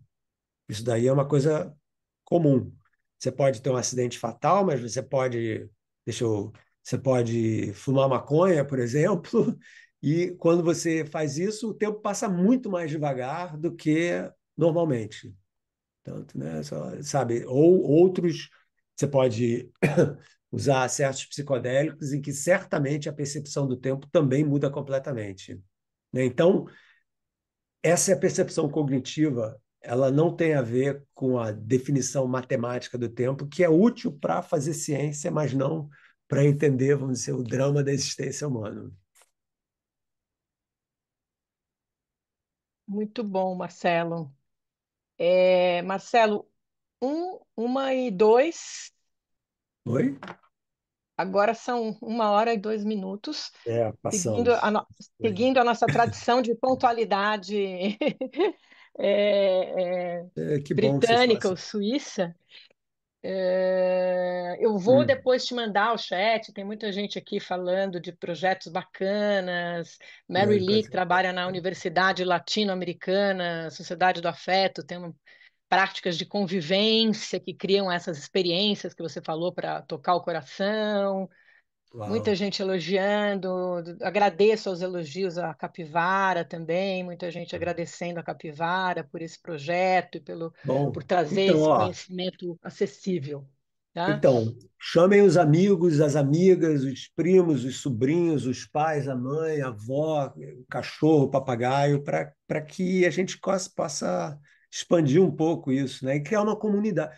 O meu objetivo maior com tudo isso que eu estou fazendo é criar uma comunidade de pessoas que queiram aprender umas com as outras, né? Então, eu posso ser uma voz, mas, obviamente, quando vocês me fazem essas perguntas, eu estou aprendendo com vocês também, né? Então, eu acho isso tão fundamental hoje em dia, a gente criar um espaço intelectual, mas emocional também, para que a gente possa se sentir mais humano. Porque a sociedade moderna, a tecnologia, está meio que desumanizando todo mundo, né? Então, isso aqui, mesmo que eu só seja vendo a carinha de vocês, assim e tal, é uma maneira da gente ser mais humano uns com os outros, né? Isso, para mim, não tem nada mais importante nesse momento, né? Então, juntem-se a nós, vejam as coisas que a Capivara Cultural está fazendo, mas também visitem lá os meus canais e tal, porque esse é o esforço, essa é a nossa intenção maior, criar um espaço virtual, mas também existencial e presencial às vezes, né? Eu vou para o Brasil, por exemplo, eu vou estar em agosto no Brasil, no Rio de Janeiro, no Rio Innovation Week, eu tenho um palco lá chamado Ciência para Todos. Vou logo fazer propaganda, estou trazendo pessoas incríveis. Ano passado eu já trouxe, mas é, ano passado teve Siddhartha Ribeiro conversando com a Dana Cambembe, que é uma líder indígena linda, maravilhosa, conversando ela com o Prêmio Nobel da Física. E esse ano eu estou trazendo Antônio Damasio, Daniel Goleman, que é o cara que inventou a inteligência emocional, e um monte de outras pessoas presencialmente. E o Leandro Carnal, a gente vai estar juntos no palco falando sobre esse livro que a gente escreveu, que foi uma conversa de várias horas, que foi decantada em um livro que ficou muito legal, chamado A Humanidade em Busca de Si. Então, quer dizer, a ideia é criar vários mecanismos na internet, nos livros, nos canais de mídia social e tal, para que a gente possa estar mais juntos uns com os outros, sabe? Então, essa que é a ideia, pessoal. Então, até... Gente, olha, muitas perguntas aqui também. Só um minutinho, Marcelo. Como podem ajudar o projeto? Como podem participar? Pesquisadores, gente jovem, ó, tem gente com 18 anos aí. Clarissa Gomes está dizendo que Uau, tem 18 anos, olha que legal. que coisa boa. Enfim, esse projeto, como eu disse no começo, é um projeto, o projeto Reescrever a Humanidade, ele é um projeto 100% autofinanciado pela contribuição de vocês. A Capivara é um instituto sem fins lucrativos. Então, ajudem divulgando da forma que puderem divulgar nas suas mídias sociais. Ajudem também comparecendo nas aulas, trazendo os amigos, as amigas, todo mundo que vocês puderem trazer para as nossas próximas aulas. Tem gente que trabalha com rádio, com mídias sociais, que quer ajudar a divulgar. Então, entrem em contato conosco, tá? Vocês podem mandar ou um e-mail ou um WhatsApp para a Capivara. E aí o Bruno, que é do nosso atendimento, ele vai repassar para mim, tá? Fala, Bruno, quero falar com a Ana Marta, a gente quer ajudar a divulgar, isso é perfeito. Postem nas redes sociais de vocês, quanto mais postar, quanto mais stories, tá? Marquem a Capivara sempre. E acho que é isso, gente, sabe? Posso falar uma coisa a É, mais? fale, fale. Então, Não, as grandes revoluções no pensamento humano, no comportamento humano, não vieram de milhares e milhares de pessoas, vieram de pequenos núcleos de pessoas que foram se propagando, né? Então, você criar um núcleo de pessoas que dividem, vamos dizer, pelo menos a intenção de um outro tipo de vida, né, que é um pouco diferente, é fundamental, sabe? E eu acho que esse é o esforço que a gente tem que fazer no momento, é criar esse tipo de comunidade de transformação humana. Então, reescrever a humanidade talvez seja uma proposta enorme, né? Mas a gente pode, cada um, fazer um pouquinho para que a gente possa melhorar o que a gente está experimentando no momento, né? Vocês aí, as pessoas nos Estados Unidos, que estão onde estão a maioria das pessoas com quem eu vivo ou convivo, né? Está passando por um momento extremamente complexo e tal, em que basicamente a desumanização da sociedade é a destruição das universidades. Assim, é um absurdo o que está acontecendo, é inacreditável, né? O que mostra como é perigoso a gente confiar na história, de achar que a democracia é uma maneira de se governar que é imune. Nos- Nem nos Estados Unidos a democracia é imune. Então, a gente ter esses núcleos de criação de pensamento, de trocas de experiências juntos é absolutamente fundamental, sabe? Eu acho que se a gente não se juntar nesse momento, isso não significa que todo mundo precisa pensar da mesma forma, não, mas precisa saber ouvir o outro e conversar com o outro, né? E não se ilhar em tribos diferentes e tal. Então, para mim, esse é o momento em que esse é o trabalho mais importante que a gente pode fazer, cada um de nós sozinho no quarto de noite e em grupos sociais e em mídia social também. Então é isso, Marcelo, pessoal. uma última coisa, muitos pesquisadores perguntando se você orienta pós-doc, doc no Brasil. Você tem orientandos no Brasil? Não, Não mais, não, no Brasil não não, mais, porque eu né? sou professor numa universidade lá nos Estados Unidos, sou professor aqui na Itália agora também, na Universidade de Siena, mas faço pouco lá. Eles me deram um escritório que eu vou de vez em quando, é só o título, na verdade. É bom que assim eu tenho estacionamento de graça, tal, lá em Siena, que é difícil. Mas o que eu faço muito é orientar, quer dizer, não oriento teses de doutorado ou pós-doutorado e tal, com alunos que não estão na minha universidade, mas eu ajudo muita gente, quer dizer, eu dou várias, sabe, orientações assim, informais. E aí é muito fácil me achar na internet, então isso é muito possível, tá? E se Perfeito. você aplicar para a minha universidade nos Estados Unidos ou aqui, quem sabe a gente consegue, né? Você continua sendo professor em Dartmouth, você não foi demitido ainda. Demitido ainda Por não. esse, Ao por esse contrário. governo maravilhoso. Ah, pois é. Não, estou Não, falando do governo, né? ainda bem que eu sou cidadão americano também, porque senão realmente sabe lá, né? Porque eu tenho sido vocalmente muito contra o que está acontecendo lá, principalmente com as universidades. Exato. É incrível isso, né? Ai, meu Deus, a gente não vai parar nunca de falar, porque é um governo totalmente controlado por tecnocratas, né? Pessoas que fizeram os bilhões de dólares baseados em tecnologia e estão querendo destruir a ciência básica que criou as tecnologias que eles ganharam o dinheiro deles. Eu não consigo entender como é possível fazer um negócio desse, entendeu? Bom, de É qualquer forma, kafkaniano, né? Para usar um paradigma, já que a gente falou de literatura, de Clarice Lispector, é absolutamente kafkaniano, né? é kafkaniano, realmente, e assustador, assim, sabe? Eu tenho um filho agora fez 19 anos, e assim que mudou o governo americano, eu vi o que estava acontecendo, a primeira coisa que eu falei para ele é: renova o teu passaporte brasileiro imediatamente, porque sabe logo o que vai acontecer nesse país, você tem que ter um plano B de saída aí, se for o caso, entendeu? Porque, né, é muito poder na mão de muito pouca gente, poder muito, muito sério, muito destrutivo, muito, muito militar, né? Sabe? Então, ai, ai. É isso, pessoal. Marcelo, eu sei que você é um otimista por natureza. Vamos, uma última frase para a gente terminar de maneira otimista essa aula, que a gente está aqui Então, para, né? Vamos lá, não vamos terminar com essa de maneira frase com otimista. ai ai, não, vamos lá, última frase. Então, não, a AI é bom porque pelo menos acorda as pessoas um pouco, né? Eu acho que nada mais me faz mais otimista do que ver um grupo como vocês, sabe, coexistindo comigo e entre vocês todos. Assim, eu acho que é isso. Isso que para mim é a essência do que tem de melhor no ser humano. A vontade de aprender, de trocar conhecimento, sabe, de estar juntos num sábado de manhã, né? Eu acho que isso me deixa super feliz. Então, eu espero que vocês voltem, não abandonem essa comunidade que está só começando a nascer.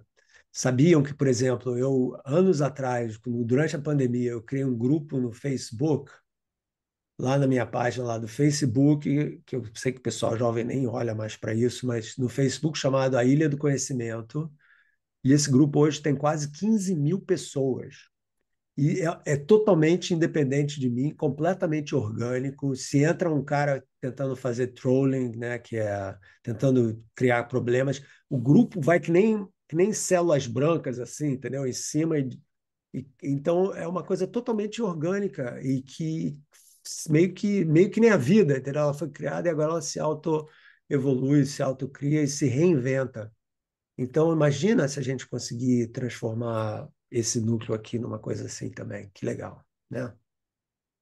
Eu acho que sim. Muito Então, bom.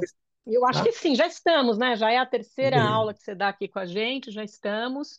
então, E, gente, muito material lá no YouTube também, nos canais da Capivara e do Marcelo, tá? O podcast, The Blind Spot, site da Capivara, Instagram do Marcelo, Instagram da Capivara, e muita coisa, e pessoal. É muita fácil. coisa, muitos livros, né, do Marcelo, que estão aí super acessíveis. E a gente se encontra de novo dia 28 de junho com o Ask Me Anything. Adorei isso. Pergunte-me qualquer coisa, Isso. tá bom? Ótimo, gente. Tá ótimo. Um grande Até, abraço a até todos. breve, Marcelo, pessoal. muito obrigada mais uma vez, tá? Muito Nada, foi um obrigada por estar aqui prazer com a aí, um gente. prazer conhecer vocês todos e todas. Muito legal.